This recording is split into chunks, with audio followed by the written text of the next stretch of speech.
पडोदे माझ्या नमामि नमामि परमपवित्र या माझ्या मातृभूमीला पहिल्यांदा नमस्कार. सन्माननीय व्यासपीठ आणि माझ्या मित्र मैत्रिणींनो, मी शिवकन्या वैदेही सदार. मी आज ज्यांच्याविषयी बोलणार आहे, ज्यांचा मलाच काय संपूर्ण महाराष्ट्राला अभिमान आहे, अशा छत्रपती शिवाजी महाराजांविषयी मी बोलणार आहे. मित्र, 350 वर्षापूर्वी महाराष्ट्र भूमीला एक कर्तृत्ववान वीरपुत्र मिळाला, ज्याने स्वतःच्या धाडसाने, पराक्रमाने, जिद्दीने होतं नव्हतं आणि नव्हतं होतं करून दाखवलं. सोबत मुठभर मावळे घेऊन महाराष्ट्र भूमीवर भगवा झेंडा लावला. अशा वीरपुत्राचा जन्म 19 फेब्रुवारी 1630 रोजी शिवनेरीच्या किल्ल्यावर जिजाऊंच्या पोटी झाला आणि तेव्हापासून महाराष्ट्राची घोडदौड सुरू झाली. सह्याद्रीच्या गर्जना झाल्या हर हर महादेव, शिवनेरीवर एक तारा चमकला, जिजाऊंच्या पोटी जन्मला. मानाचा मुद्रा करते छत्रपती शिवाजी महाराजांना, याने मराठी मातीत भगवा झेंडा रोवला, भगवा झेंडा रोवला. दिलाच दणका मोडलाच मनका, दिलाच दणका मोडलाच मनका, बोललीच एकदा झुकली तर मुद्राच, आणि तोही फक्त छत्रपती शिवाजी महाराजांनाच. हरार मारे आवाज सुटला, मुघलांच्या कपाळाला घाम फुटला. हरार मारे आवाज सुटला, मुघलांच्या कपाळाला घाम फुटला. मावळ्यांच्या जयाचा तलवारी, मोगलपती माघारी. शिवबा, जर तुम्ही अजून 10 वर्ष जगला असताना तर मुघलांनी सुद्धा भगवाच फडकावला असता. रुद्राचा आकाराचा वाघाचा ठसा होता, रुद्राचा आकाराचा वाघाचा ठसा होता. बिचाराचा सह्याद्रीला आणि सगळी लहरींना माझा शिवबा कसा होता, माझा शिवबा कसा होता.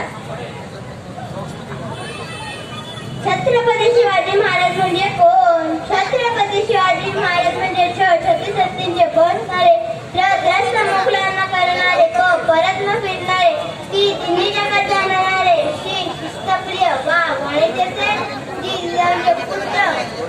मग महाराष्ट्राची शान, हा हात मारणारे, लालाची हितचिंतक, जो जनतेचा राजा म्हणजे अशा या रयतेच्या राज्यामध्ये मानाचा मुद्रा. बरोबर 12 वाजून 35 मिनिटांनी महाराजांनी गड सोडला. आता सोबत घ्यावा कोण? आता सोबत घ्यावा कोण? तानाजी, यशाजी, जीवा महाराज, संभाजी, तरावजी. मग महाराज काय म्हणाले, जाऊया सगळे, सोबत तर सगळे. पण अफजल खानाच्या भेटीच्या वेळी महाराजांनी कुणाला घेतलं? घेतलं सोबत संभाजी दावजी, जीवा महाराज.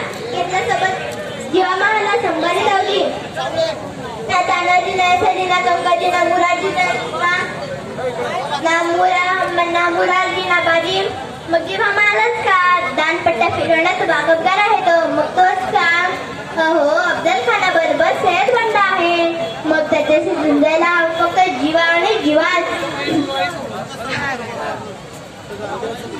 घेतला सोबत संभाजी दावजी, हत्तीसारखा पहारा त्याने वाकवणारा, मग तोच का हो अफजल खान कसा आहे. आणि खड्यात पैलवान उतरवण्याचे झाले तर एकाच गटाचे हवेत ना, तरच कुस्ती रंगते. महाराजांनी चारित्र्यामध्ये महाराजांनी एक चाल परत नाही वापरली आणि एक माणूस पुन्हा नाही वापरला. सगळे चारित्र्य काढून बघा ना, एक चाल परत नाही आणि एक माणूस पुन्हा नाही. महाराज अफजल खानाला भेटायला गेले, शाहिस्ते खानाला नाही, तिथे पाच टाकायला गेले. महाराजांनी अफजल खानाला ठार केलं, पण मिर्झाशी मात्र तहस केला. प्रत्येक प्रसंगात चाल वेगळी आणि माणूस काही वेगळा, हे महाराजांच्या नियोजनाचं सगळ्यात मोठं वैशिष्ट्य. बघा, जेव्हा महाराज तुम्हाला प्रतापगडावर भेटेल ते तुम्हाला पन्हाळ्यावर भेटणार नाही. पन्हाळ्यावर तुम्हाला बाजी प्रभू दिसतील, तेथे तानाजी असणार नाही. तानाजी तुम्हाला कोंढाण्यावर दिसतील, तेथे मुरारबाजी भेटणार नाही. मुरारबाजी तुम्हाला पुरंदरावर भेटेल, ते तुम्हाला कर्नाटकात दिसणार नाही. कर्नाटकात तुम्हाला येसाजी दिसतील, तेथे नेताजी असणार नाही. हे प्रत्येक प्रसंगात नवा माणूस हे महाराजांच्या नियोजनाचं सगळ्यात मोठं वैशिष्ट्य. बरोबर 12 वाजून 35 मिनिटांनी महाराजांनी गड सोडला. बरोबर घेतला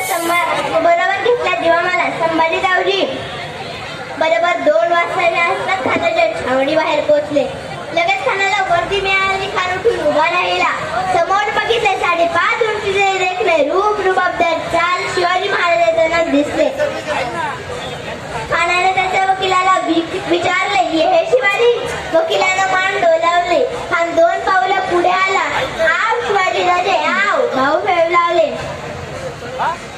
खान राजे खानाच्या भेटीस गेले. खान राजाच्या पाठीवर पडला. मिठी आवरली गेली आणि त्याच वेळी महाराजांची नखे आणि त्याच वेळी अफजल खानाची नखे महाराजांच्या चेखात गेली आणि त्याच वेळी महाराजांची वाघनखे आणि त्याच वेळी महाराजांची नखे अफजल खानाच्या पोटात खुपसली. जोरात खान कडाडला. दगा. त्याच वेळी कृष्ण दिवस पुढे आला. त्याने महाराजांच्या मस्तकावर वार केला. बघता बघता राजे बचावले गेले. त्याच वेळी सैदबांना धावला. त्याने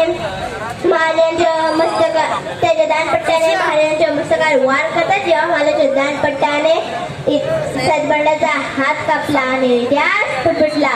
होता जीवा म्हणून वाचला शिवा. शिवाजी महाराज की